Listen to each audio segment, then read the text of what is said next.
Ассаламағалейкум, саламатсыз бай, сенермісіз? Былтыр поезда кетіп барам, мен енді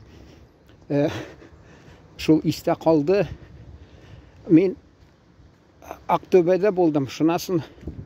Аннан енді кеттім неге Оралға. Ақтөбеде енді бір күн болдым да, мен аны регистрация жасамадым, енді шынасын Оралға бардым. Оралда енді фатирда тұрғаш, үйінде тігі коттеджінде тұрғаш, апамның олында.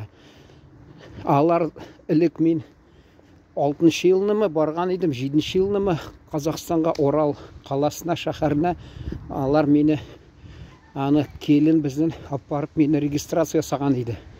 Бұл жылы коттеджде тұрғаш алар ұнтқан.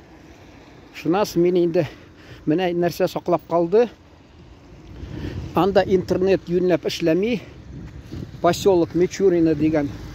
Шул ішлемегеш мен аны шахарға барып, шунда хостелда тұрып, шунда бик яқшы ішлейдір интернет, Wi-Fi, шунда видеоларны тезірек тапшырайдым, чөнки анда Украин халқының бәйрәме узды, жырладылар, бейділер, тағы нәрсе. Қазақ халқы хақында да анда тула видео урын қалмай. Шуна күрә мен енді шунда міне неге урнашқаш хостелға меңа татар ханымы айты, татар қазақ ханымы айты, регистрация ясарға керек. Тіркәгә нешек айталар?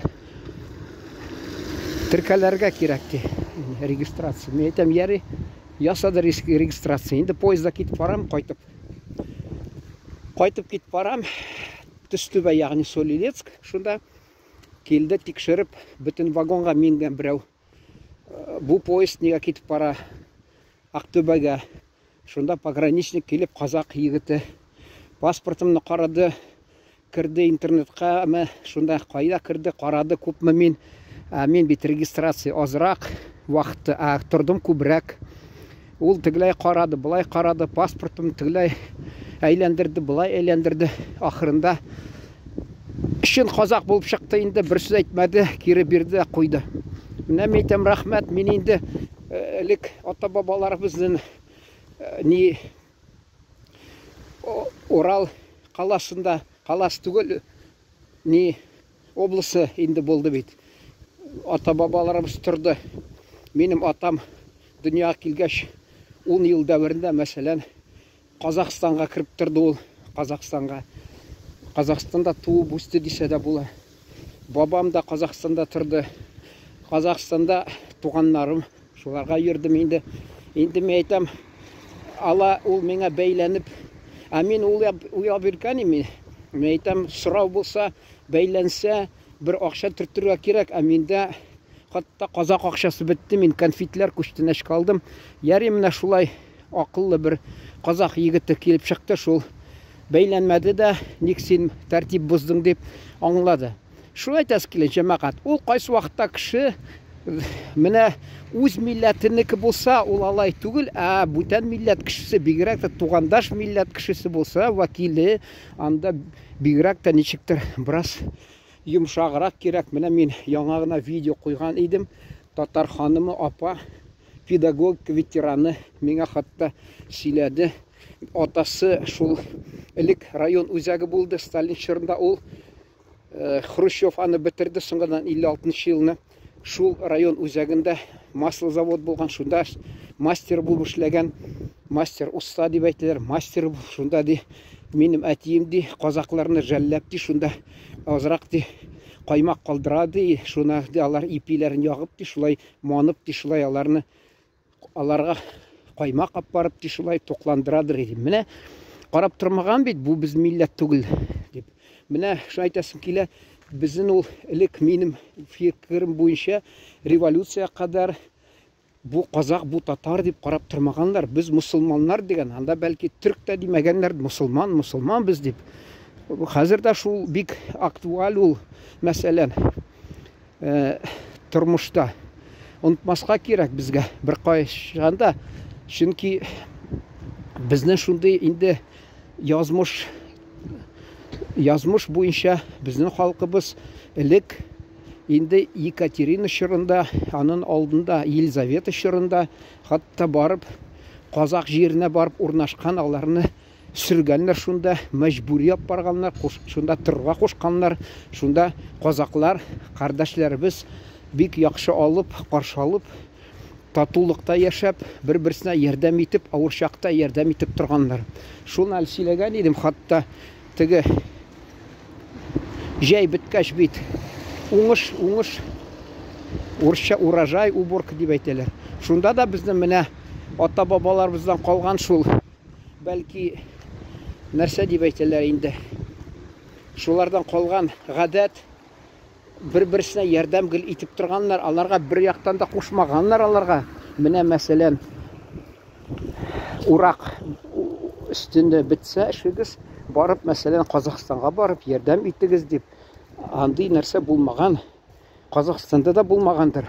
Әмма өстән теге нәрсә кушмаганнардыр җитәкчеләр. Үзләре электән ата-бабаларыбыздан калган нәселдән нәселгә килгән гадәтләрне үтәп, шул бәлки менә ул күршедәгәндә елганың бу ягында Казакстан, бу ягында Рәсәй, менә монда Рәсәйдә мәсәлән шул татар берсе җирендә 60% татар, бер җирендә 25%, алар мәсәлән урак вакыты шул чоры үтеп киткәч, уборка урожай урысча беткәч, алар шул ук комбайнларын җибәргәннәр Казакстанга ярдәм итәргә дип. Хатта әйтәләр, кайсы ди якта кемнәр ди тизрәк бетә ди, эшне ди шул ди ярдәмгә килә ди. Менә шундый булган. Хәзер инде кызганычка каршы андый нәрсә юк, әмма ата-бабалардан килгән нәселләр буенча, еллар буенча, гасырлар буенча килгән гадәтләрне үтәргә кирәк. Татулыкта яшәү инде ул, инде ансы инде сүз дә юк, әмма менә нәрсә әйтәсем килә. Ул хатта кайсы вакытта буладыр иде, мин Оренбурга килгәндә, Оренбур һәм Казакстандагы өлкәләр белән алар инде рәсми рәвештә, урысча әйтмешкә официально алар Оренбур һәм Актүбәме, Уралмы шәһәрләре, алар бигрәк тә Актүбә өлкәсе белән алар уздырадыр шундый бәйрәмнәр, дуслык бәйрәмнәре. Минемчә нәрсә онытмаска кирәк.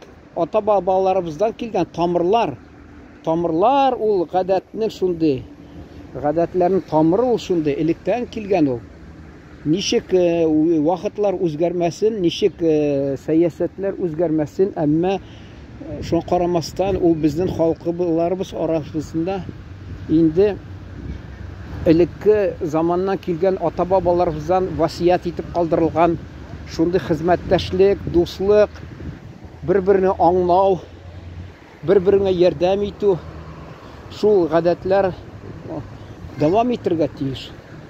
Шуңа күрә инде мин аны гел уйлап торам. Ул кайсы вакытта араларына инде юньле кеше дә ләкми, мәсәлән, булып чыксын, ул татар арасында да була. Бер кеше ул искә алмый аны, мәсәлән, Казак арасында да әле минем теге Омбы дигән шәһәрдә Алтынай Жунусова миңа әйтәдер, Оренбурда казакларның җәмгыятенең бәйрәме була, юбилее, шунда минем урыныма бар әле дип әйтте миңа. Телефонын бирде, мин шалтыраттым, аларның казак җәмгыятен җитәкчесе кызганычка каршы бездә ди кунырга урын юк ди. Мин әйтәм, минем монда Оренбур шәһәренең янында гына тик авыл бар, шунда инемдә торам дидем. Тагы бер сәбәп уйлап чыгырды, тагы бер сәбәп. Инде мин әйтәм, бу казакка шаган микән, юк микән? Безнең мәсәлән казакка кирсәң, наннан авыз ит әйтәләр, шулай дип хатталар. Тагы анда бишбармак бәйрәм булса уз ди, бездә ди бишбармактан авыз ит дип. Бу инде шунда туган якта, мин элек Оренбур өлкәсендә казаклар белән татулыкта без яшәгән кеше, мин шунда үзем Татарстаннан килгән казак арасында үскән кеше котлап, ул әйтсә, кил, кил, тик сиңа бишбармак җитми анда, бишбармак ас, шәй дә җитми, хатта ипи дә сиңа җитми, килеп котлый аласың дисәм, мин аны килеп хатта котлап китерим. Менә шундый. Алларның җитәкчесе инде юк ди, урында юк анда, тегеләй булай. Хатта мин килеп шул котлап та ичмасам чыгым дигәнме? Юк. Менә мин уйлап торам, әйтәм, ул безнең хөкүмәт, рәсми органнар исеменнән кайсылары хатта шулай нитәләр, сәясәт алып паралар. Ул татарда да мәсәлән булса, кайсы вакытта килсен Казакстаннан бер кеше, ул халык арасыннан чыккан кеше түгел, ул чыккан мәсәлән шул рәсми органнардан килгән шундый кеше, ул аның татар жаны да мәсәлән юк, ул нәрсәгә өйрәнгән, ул тик өйрәнгән шул теге җитәкчеләр кушканны үтәп, шулай аларга яхшатлы булып, алар кушканны эшләп, алар имеш шулай яшәргә, ул бүтән милләтләр мәсәлән хакында аның билеме дә юк. Безнең ата-бабаларыбыз электән килгән мәсәлән бәйләнеш ул исендә дә юк. Хатта электән килгән горыф-гадәтләребез, без Казак халкы, татар халкы ничек электән бергә яшәгән, аны да белмиләр. Хатта әле безнең бер җитәкче, Татарстанның җитәкчесе, бик зур җитәкче түрәләр бездә өчәү бит, шуның арасында берсе хатта килгән иде бу шәһәргә, Сабантуйга. Анда янында бүтән җитәкчеләр, шулар белән инде хатта безнең шәһәрдә элек шәһәрнең ничек җитәкчесе булган иде. Ул шунда китте Казанга, анда да бер зур кеше булды. Хатта шулар килеп Сабантуйда теге милли общиналар, җәмгыятьләрне һәр кайсына килеп сөйләшеп, котлап китәләр иде. Шундый бездә гадәт булды. Ул хәзер кызганычка каршы юк инде ул, элек буладыр. Алар һәр община, җәмгыять, милли җәмгыять дастархан шулай җыеп сыйлыйлар кунакларны. Элек мәсәлән алар менә кунак узу югары дәрәҗәле шундый олы кунаклар узгач, менә килерсең кунак итербез дип һәммәсе әйтәдер. Мин чөнки газеттә журналист буларак шунасын бу ел килсәм, аптырап киттем. Мен әйтәм, бу ышанмадым күзләремә. Хатта элек Казак община җәмгыяте бездә булмаган иде. Бу ел оештырганнар, хатта кымыз куйганнар. Мине белеп алдылар да, мин әйткәч, татар мәсәлән телче, журналист ул әйтә, ай менә рәхим итегез, шул Казак кардәшләребез миңа әйтә, кымыз эчтим. Әйтәм, ана җитәкче Казаннан килгән зур кеше түрә авыз итсен. Шунасын ди, юк ди, эчтим. Әйтәм, яр соңрак дидем.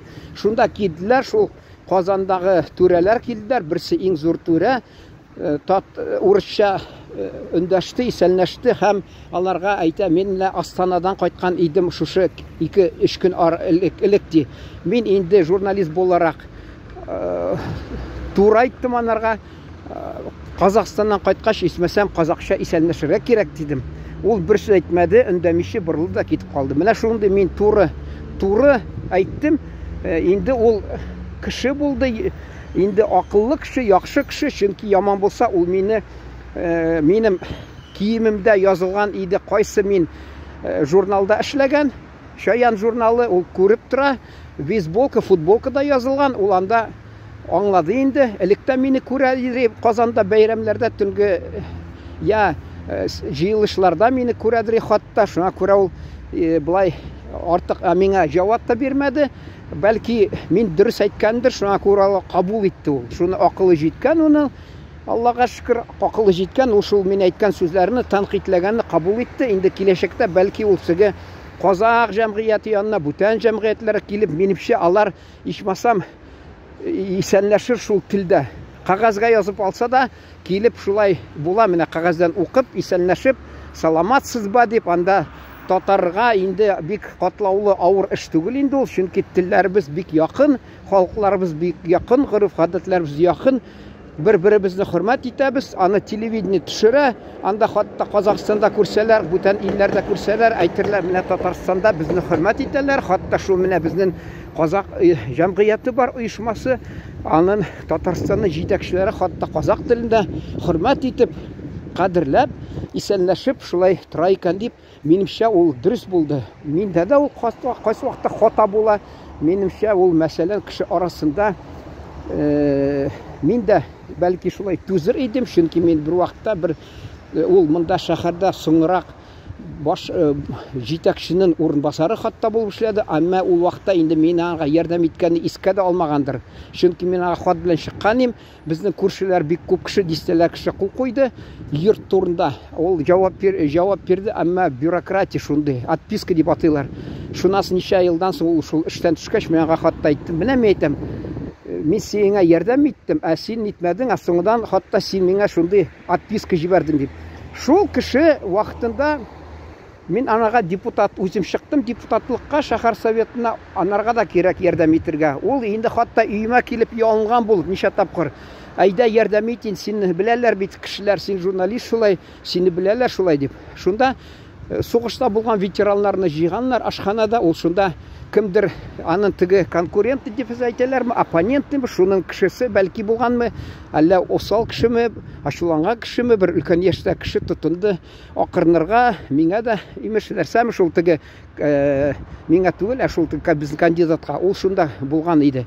Мин аны уйлап куйдым. Әгәр дә мин шуның белән әйтешә башласам, хәзер мин шуның дәрәҗәсенә төшәчәкмен, миңа да хөрмәт булмаячак дип, мин инде йомшак кына тырыштым анарга җавап бирергә. Шунка әйтәсем килә, безнең җитәкче Казаннан килгән бик акыллы булды, Аллага шөкер. Әйе, кеше тур әйткәнне ул хатта рәнҗимәде дә, кайып та китмәде, казакча әйтәме, кайып китмәде. Юк, минемчә ул кабул итте, киләчәктә дә мин ышанамын, ул менә төрле милләтләр вәкилләре янына барса, җәмгыятьләр, оешмаларның янына барса, ул бәлки шулар телендә аларга өндәп йөрер, исәнләшеп йөрер дип ышанамын. Бәлки, шуңа күрә. Инде шундый үзе үчен алмаган, миңа зыян китермәгән, ачуланмаган, рәнҗеп китмәгән, минчә ул акыллыгын күрсәтте. Җәмәгать шуның белән тамамлыйсым килә, менә нәрсә әйтәс килгәнем.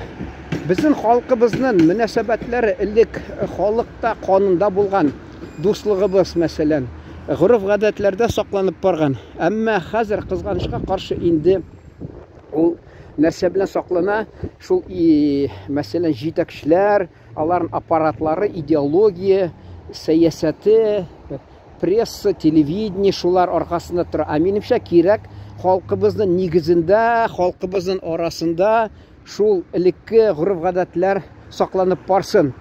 Ул газеттә, телевидение, радиома, кайдамы, хатта төрле җирдә ничек тә сөйләсәләр дә, ул инде бер, икенче мәсәлән, ул үзебезнең халыкларыбыз элек борынгы замандагы булган гореф-гадәтләр инде шундый бер милләт белән икенче милләт татулыкта яшәп, дуслыкта яшәп, бер-берсен хөрмәт итеп, хатта аларның җырларын җырлап, аларны һәм нинди инде безнең авылда ашка йөреп бер-берсенә садакага, Коръән ашларына мәсәлән, һәм инде элемтәләргә кереп, халык дипломатия көчле булган. Хәзер кызганычка каршы халык, әллә нәрсә әйтәләр, урысча отдали на откуп ди. Ул булмаска тиеш. Хөкүмәт вәкилләре, кешеләре, алар үз ара мөнәсәбәтләрне ныгыта, халыклар арасында мәсәлән шул Казакстан өлкәләре белән Рәсәй өлкәләре, Татарстан, әмма без халык кеше, без нигездән килгән, безнең ата-бабаларыбыз иң беренче, минемчә, иң беренче элек патшалар заманында хатта иң беренче шул ата-бабаларыбыз шундый халык дипломатияны оештырган алар. Мәсәлән, безнең әни ягымнан килеп урнашканнар шунда Казакстанның теге элек Казакның җирен колонизация дип шунда урнашкан хатта. Шунда әле мин бер абыем игътибар иткән, кара ди, безнең ди 14 нәсел ди, әни яктан ди, һәм анда ди хатта ни ди, икенче кешесе ди, аны ди казак исемле, әллә безнең нәселдә бер казак булдымы дип, бу миннән сорый. Мен әйтәм, юк. Ул әгәр дә булса, ул казак нәселендә, бер казак нәселе бездә булса, ул барыбер ни кайдандыр килеп чыгыр иде. Берәү бездә дә, каныбызда, чөнки ул ничек нәселдән нәселгә шул теге бара, буыннан, гафу итегез, нәселдә буыннан буынга барганда ул кайдадыр үзен күрсәтә. Ә бездә безнең йөзебезгә карасак, анда инде гел шул чын теге булгар татарларның йөзләре инде. Кемдер ачуланмаса инде. Шул әйтәс килә. Ул минемчә, дидем ана абыйыма, ул бәлки минем фикерем буенча, ул бик бер казак дусты булгандыр. Ярдәм иткәндер. Ул бит урнашып ушында тора башлаган. Күрше казак авылындамы, шул авыл шулда булган казак дусты, шуңа күрә ул аны хөрмәтләп, рәхмәтен белдерәм дип, казак дустының исемен биргән дип уйладым. Менә мин ди шундый фикердә тордым ул. Чөнки безнең бабайыбыз, әтинең атасы да хатта ул да тамыры булгач, инде менә шундый дуслыклар көчле булган. Безнең әти һәм аның баласы Ақтөбе кала шәһәрендә, каласында хатта дуслашып йөргәннәр иде. Инде өченче буынны алсаң, анда инде мин таптым инде аларның балларын, әмма җавап, мин аны хатта миңа ярдәм иттеләр, табып бирделәр. Үлемтәләр бездә инде шулай өзелеп китте. Аны мин сәбәбен әйтә алмыйм, чөнки кеше бездә хәзер беләсез инде. Элек ир кеше кушк әйткән, эшләгән, ә хәзер инде вакытлар үзгәрде. Хатта ул мәсәлән менә монда әле бер абыем, ике туган абыем, бүген әле туган көне, ул күрше Удмуртия җумһуриятында тора, Ижевский шәһәрендә ничә ел дәврендә мин анда гел барып чыгыйм дигәнем. Инде үлемтәгә дә бераз кергән иде кайсы вакытта. Ул бер кайчанда чакырмаган иде үзенә, өенә. Аның хәләл җифете дигәр бу дип булмый инде, хатыны инде, чөнки ул марҗаны алды. Инде тик бер 2-3 елмы калганда менә шунда әйткән иде, кил кунакка, безнең якка кил, шунда. Мин инде ничә ел дәврендә ул мине чакырмагач, мин инде ваемсыз калдым анарга. Аның чакыру сүзләренә. Менә 1 ел уздымы, хатыны вафат булды, ул ялгыз калды. Менә шул хатта мин уйлап торам, элек бердә үздә килми иде, һәм үзенә дә чакырмый иде. Шулай үзелеп, инде ул ничә еллар узгач, хатыныннан аерылгач, әле хатыны вафат булгач, инде ул ялгызлык кичерә башлагач, катлаулы булган үзенә, авыр бәлки, шуңа күрә ялгызлык уңай нәрсә түгел ул. Шундай бигрәк тә кеше теге тул булып калса, шуңа күрә минемчә ул ничектер сагынып, ишеп-шып, инде хатта туганнарын чакыра башлый, туганнары инде ничек әйтәләр инде бездә азды дисәләрме, нәрсә дип әйтәләр инде, bizde дип юк, инде шундый бар сүз инде. Шул үлемтәләр үзелә, рухи үлемтәләр, кан үлемтәләре, шуңа күрә әйтәс килә, менә инде туганнар арасында шундый хәл булса, инде ул инде бигрәк тә мондый кан ягыннан нәсәдәме туган булса, булмаса инде тегендә булмаячак, андый мөмкин дип уйладым, чөнки ул вакытында мин аны сорап караган идем, аның язмышын.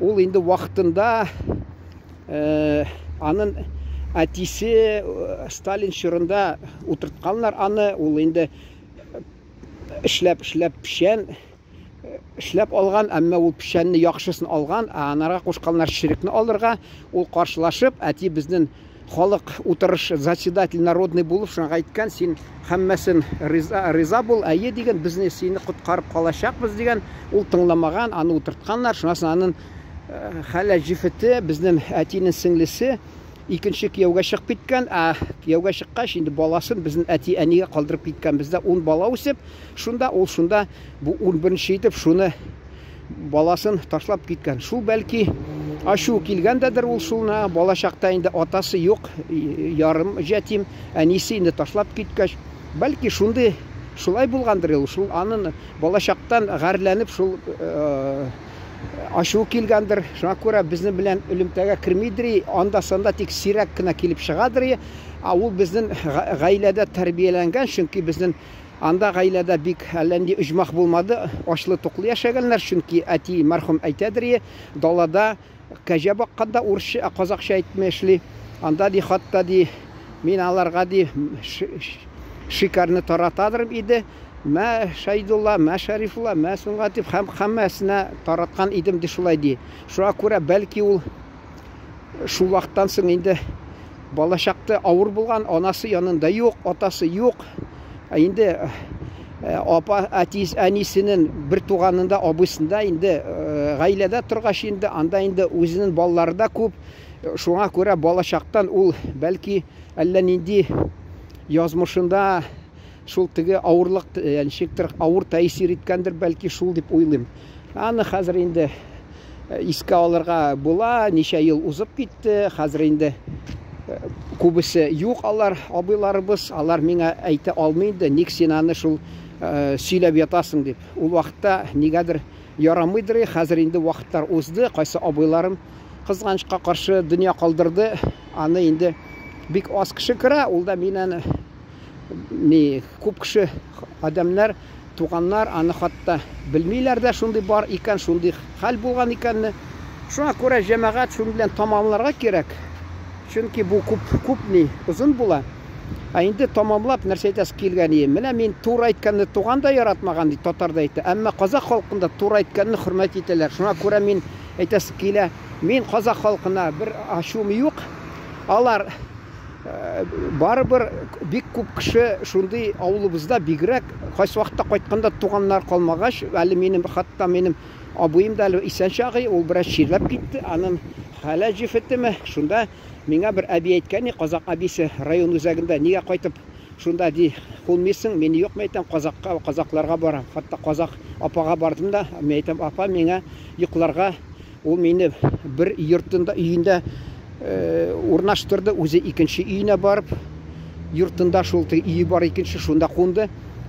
Мин шул вакытта туганнарыма хатта бармадым, чөнки ул миңа мазаклап, казак халкы мазак ярата. Хатта анда бер казак малае, ул мин вакытыннан арга барган идем, аны вакыты булмады. Аны күршедәге татарлар шакырганнар, элек көн сайын ул аларга картлар икәү дә. Ул инде минем ике туган инде, шул ике туганның кияүе керәшен ислам диненә кергән вакытында шулар икәүе, бер баласы үлеп киткән, бер баласы икенче авылга күчкән. Шуңа күрә алар ярдәмчесе булмаган күрә, алар хатта моны чакырып гел казак малае минем авылда, урамда элек балачакта уйнап биргән казак малае аларга гел ярдәм итеп торган. Алар аны шунда мунчага чакырдылар, ашарга чакырдылар, шулай итеп ул китте шунда. Шунасы миңа әйтте, ачуланма инде, менә минем ди куна торган шул бер генә карават, мин нитәлмим. Шуңа күрә мин казак апабызга бардык, шунда кундым. Аллага шөкер. Инде авылыма кайтсам, мин белеп торам, ничек тә булмасын, безнең казак кардәшләребез, апаларыбыз, алар без аны күз алдына үскән, шул казак апалар күз алдына, алар безне бер кайчанда урамда калдырмаячак. Алар һәр чакта да аларга таянырга була, өметләнергә була, ризыгын бирәчәк, мәсәлән, шәйин бирәчәк, биш бармагынмы, шурпасынмы, күмәчен шәйин биреп, шул сиңа кунып чыгырга була. Чөнки алар хәзер инде өлкән яшьләрдә, алар без балачакта әле алар апа булып биргәннәр иде, хәзер инде алар инде әбиләргә әйләнеп беттеләр. Шуңа карамастан алар жылдам жүгіріп жүрет, жүгіріп йөриләр, Аллага шөкер, шуны шатландыра. Ул бәлки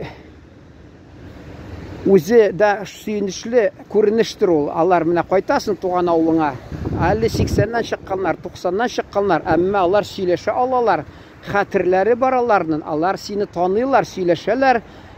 Синең бер ягыннан уйласаң, әле кайсы балаларына алар вакытында вафат булган балалары, шуңа күрә алар безгә карап, үзенең балалары кебек кабул итеп, шулай шатланып, хатта кайсы вакытта карап та торалар. Менә шуны әйтәсе килә, Безне бер дә уйламыйлар алар. Буна татар, мин казак, я бездә менә без татар, казак дип безне әти мәрхүм ул менә мәсәлән кайсы казак ханымнарын мактыйдыр, менә алар бик тырыш шундый кешеләр, туры битен әйтәләр, дөресен әйтәләр, беркайчан яшереп тормыйлар, хәйләкәр булмыйлар, ялган эшләмиләр, алдап тормыйлар, турдан тур әйтәләр, ачык йөзле һәм үзләре турдан туры теге синең әгәр дә җитмәгән бер гайбең булса, ул сиңа турдан тур әйтә.